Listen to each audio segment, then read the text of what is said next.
Hello, and welcome to another reading from the book, The Faith I Live By, a daily devotional. Today's reading is entitled, Natural Immortality, a Lie, June 21st. The getting of treasures by a lying tongue is a vanity tossed to and fro of them that seek death. Proverbs 21 verse 6. The great original lie which he, Satan, told to Eve in Eden, "Ye shall not surely die," was the first sermon ever preached on the immortality of the soul. That sermon was crowned with success, and terrible results followed. He has brought minds to receive that sermon as truth, and ministers preach it, sing it, and pray it.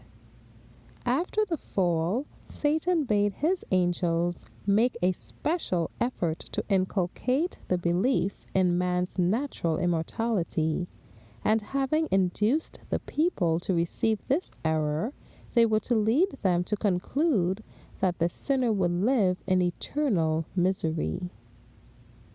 Now the prince of darkness, working through his agents, represents God as a revengeful tyrant, declaring that he plunges into hell all those who do not please him and causes them ever to feel his wrath. A large class to whom the doctrine of eternal torment is revolting are driven to the opposite error.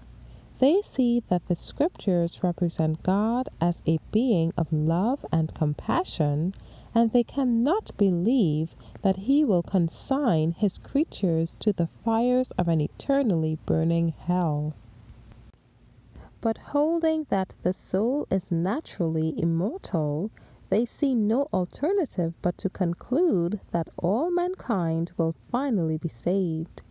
Many regard the threatenings of the Bible as designed merely to frighten men into obedience and not to be literally fulfilled.